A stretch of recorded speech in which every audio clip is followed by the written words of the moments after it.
relacionar isso a Shiva. Sim. Também. E legal, assim, é uma cultura, cara, vamos dizer assim, muito milenar, né? Tem muitas histórias. A gente já tá falando aí, talvez, quase uma hora sobre o assunto e a gente não falou nada ainda sobre a figura de Buda, que é, acho que, para o Ocidente, a figura que é mais representativa dentro do que a gente, aqui na cultura ocidental, conhece de qualquer coisa que tenha relação com o hinduísmo e tal. Então, já que a gente falou que tem esses conhecimentos que são, cara, muito ancestrais, que eles foram passados de geração em geração, quando a figura de Buda entra ali na equação, como que se dá essa transformação? Assim, tem alguma transformação relevante dentro do Sim, é muito interessante essa tua pergunta, porque Buda, ele também é considerado como uma das 10 encarnações de Vishnu. Ele é, na verdade, a penúltima, porque tem a 10ª que ainda vai vir. É o que há de vir. E Buda é a última, no caso, né? Pra gente aqui. Então, Buda é muito interessante porque ele trouxe essa energia de transformação também, né?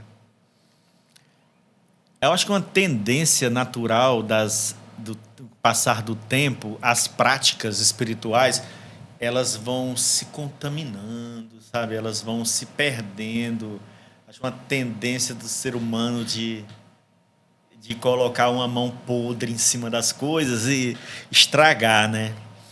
Então, o que acontece é que, na época, havia o brahmanismo, né? O que hoje o pessoal chama de brahmanismo. E o brahmanismo, o que era? Era um sistema de casta, um sistema religioso baseado em casta, que eu, particularmente, e não só eu, mas muitos e muitos estudiosos dizem que esse sistema de casta não tem base sólida védica, que isso foi uma criação recente, vamos dizer assim, de 2.000 anos para cá.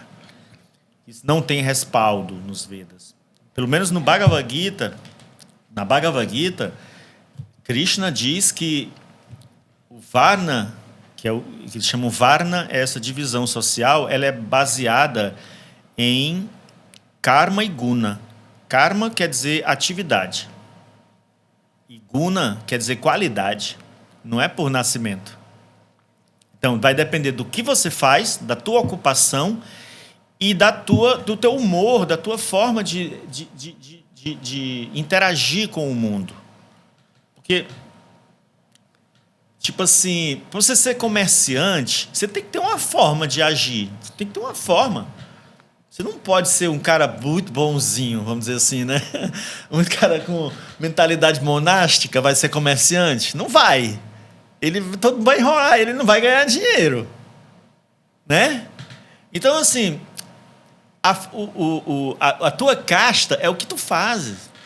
Não é o teu nascimento. Essa coisa de nascimento, isso aí foi uma criação, né, para que houvesse privilégios, para que houvesse pessoas que mantivessem seus privilégios ali. Então, o que a gente percebe nas histórias védicas é que havia uma mobilidade muito grande. Não havia essa coisa fechada, não. Mas aí, voltando, né? Nesse tempo que Buda aparece, estava tendo um auge desse movimento de castas.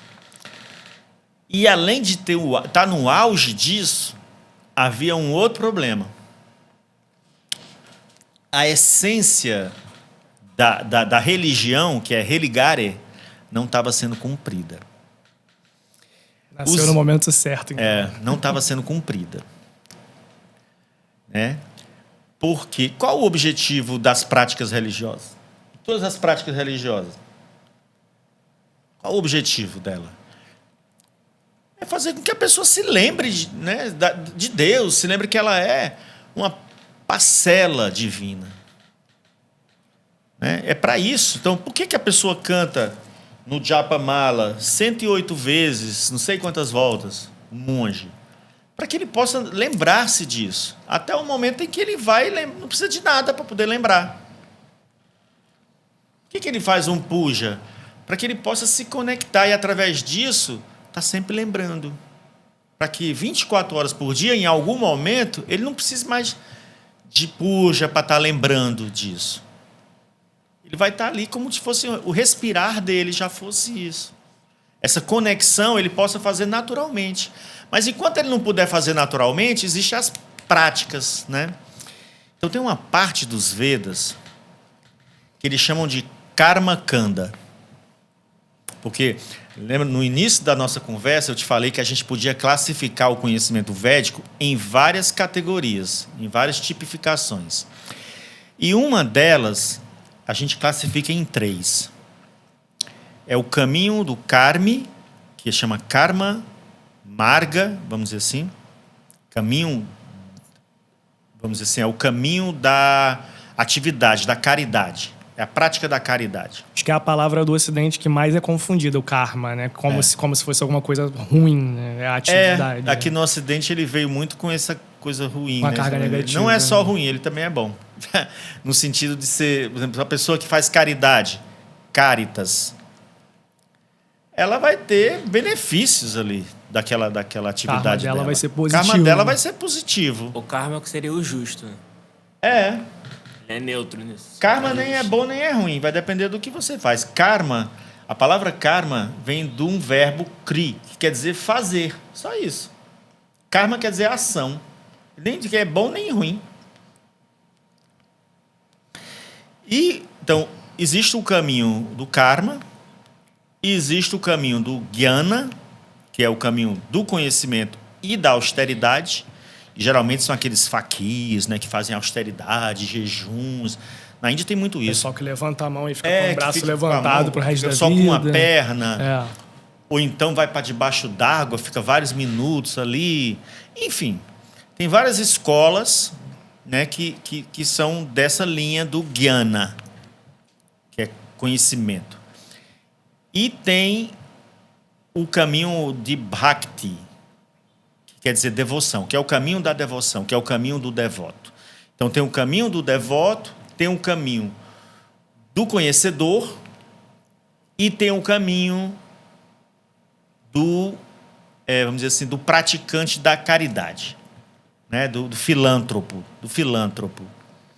Só que esse caminho que ele chama de Karma Kanda, ele é muito amplo e ele também envolve a adoração de deuses para obter coisas materiais.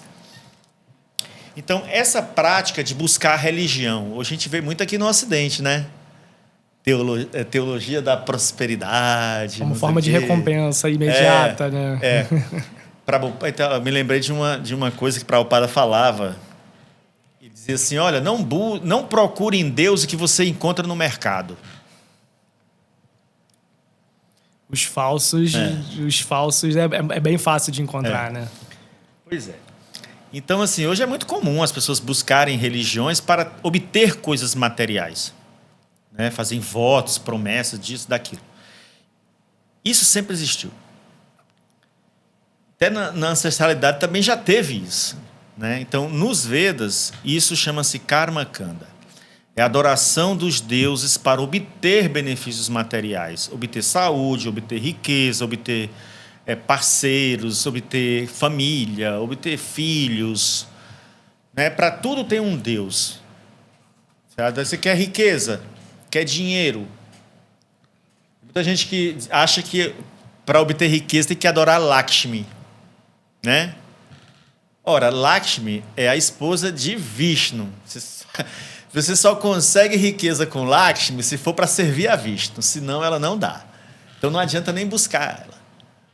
Se for para servir como dizer assim, se for para usar aquele benefício usar aquela riqueza em benefício da sua evolução,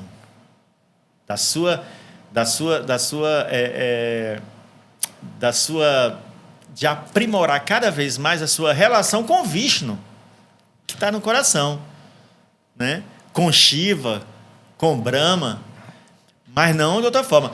De outras formas, você quer riqueza, você adora Kuvera. Tem um deus específico para isso. Kuvera. Ah, você quer saúde, você adora Dhanvantari, você adora o sol para obter saúde. Está doente, tem um ritual de adoração ao sol. Não tem ninguém melhor do que o sol para te dar saúde. Eu adoro o deus do sol, que é Surya.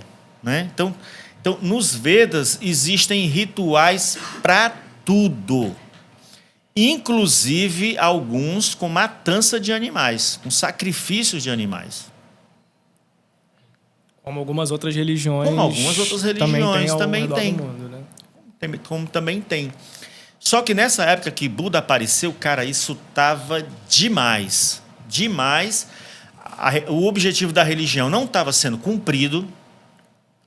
Então estava chegando um ponto que tudo ia se perder se continuasse daquele jeito. Tudo ia se perder. Aí Buda vem e traz um ensinamento muitíssimo interessante. Ele baseou o ensinamento dele, primeiramente, na negação dos Vedas. Ele disse, gente, isso aí é tudo papo furado. Não precisa de nada disso. Isso dá muita confusão mental. Isso dá briga. Então, tudo que fosse impedimento para que a pessoa pudesse se conhecer a si mesma, a sua mente, porque hoje a gente sabe que o budismo é um estudo profundo da mente humana. Profundo sobre a mente humana. Então, quem quiser aprender sobre a sua própria mente, estude o budismo. Né? Estude o que eles chamam de Dharma no budismo. Estudar sobre a nossa mente, como que a nossa mente reage perante as coisas, perante o mundo. Né? Então, para poder você estudar profundamente a mente e para poder você resolver questões que estão ali impedindo a sua evolução, o Buda, ele achou que era melhor, naquele momento ali específico, e ele teve toda a razão, de negar aquilo tudo. Nega porque os deuses estão arrumando confusão, então acaba com os deuses. Os altares estão fazendo as pessoas confusas, as pessoas não estão voltadas para o que é real, acaba com altares. Os sacerdotes ali estão só se aproveitando daquilo ali para ganhar riqueza, ganhar dinheiro, acaba com os sacerdotes. Então, na verdade, o budismo é uma grande negação geral de tudo aquilo que já existia até o momento. Né? Então, aquilo foi perfeito para aquele momento ali. Primeiro porque aquilo não ia se acabar. Né? Porque os guardiões reais do verdadeiro Sanatana Dharma, eles continuaram guardando. Né? Porque nem todo mundo que estava ali, nem todo mundo estava fazendo errado. Havia alguns pequeníssimos grupos na Índia que mantiveram a tradição da religião mesmo, né? De religar e de voltar-se mesmo para a espiritualidade. Não era todo mundo que estava desvirtuado. Essas pessoas, esses brahmanas, eles mantiveram ali, eles mantiveram aquela tradição. E no momento certo, acho que quase 1000 anos depois, o hinduísmo volta para a Índia, né? De uma forma bem forte, porque aí ele já volta. Mas não vou entrar nesse tema aqui, não, porque vamos falar um pouco mais sobre o budismo. E aí Buda, ele traz esse conhecimento novo, preocupado com o ser humano, preocupado com as criaturas, ensinando o que os Vedas, os praticantes dos Vedas tinham esquecido, que era a compaixão. E muitas outras coisas. Né? Então Buda teve que reensinar tudo aquilo ali, mas para poder ele reensinar, ele teve que tirar tudo que atrapalhava. Por exemplo, você não vai encontrar no budismo ensinamentos sobre reencarnação, sobre karma, sobre deuses, se existe Deus, se existe não existe, se existe vida eterna. Isso não é o tema de assunto do budismo. Por quê? Porque Porque o ser humano está num incêndio, uma floresta incêndio. Você está num incêndio, o que você vai fazer? Você vai ficar contando quantos animais estão ali? Vai fazendo pesquisa de, porque a formiguinha... Não vai, meu, você vai fugir de lá do incêndio e salvar quem você puder. Essa é a ideia do budismo, né? Exatamente. Então, apagar assim, o que der para apagar, salvar quem der para salvar e depois pensa no que fazer. Então, Buda, ele foi muito inteligente, foi muito esperto. Então, ele né, estabeleceu ali o budismo, tirou tudo que não precisava para poder ter esse tipo de conhecimento. E aí depois, quando vamos dizer assim, o brahmanismo, o conhecimento védico, voltou para a Índia de forma forte, foi através de um mestre chamado Shankara, Shankaracharya. E aí ele estabeleceu uma prática em que ele retoma, né, vamos dizer assim, a credibilidade dos Vedas.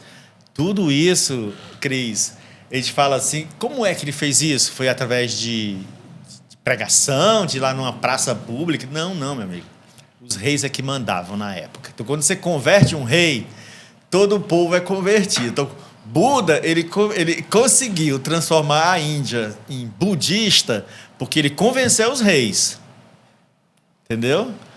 Novamente, quando Shankara transformou a Índia novamente em um lugar onde se praticava o conhecimento védico, a nível nacional, ali, a nível continental, foi porque ele, logicamente, converteu os reis da época, né? Os governantes da época. Mas também tinha outros fatores.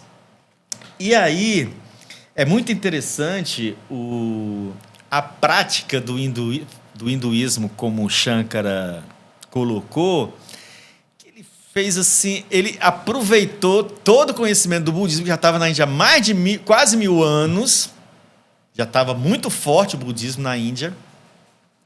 Ele aproveitou o conhecimento budista, conhecimento búdico, e procurou nos Vedas tudo que se relacionava com aquilo ali. Porque Buda também não tirou do nada, né? Tudo aquilo está nos Vedas, de alguma forma. Então, ele pegou todo aquele conhecimento muito parecido com o budismo. E aí ele cria um processo religioso, espiritual, que é muito próximo do budismo, né? Só que ele transformou o nada no todo. O budismo fala que tudo é nada. Shankara fala, tudo é o todo. Enquanto o budismo fala não há nada real além do nada, a filosofia de Shankara diz não há nada real além do todo, né? Que no final é quase a mesma coisa. No final é um contraponto do outro também, né? Acaba sendo um contraponto do outro. Mas é isso.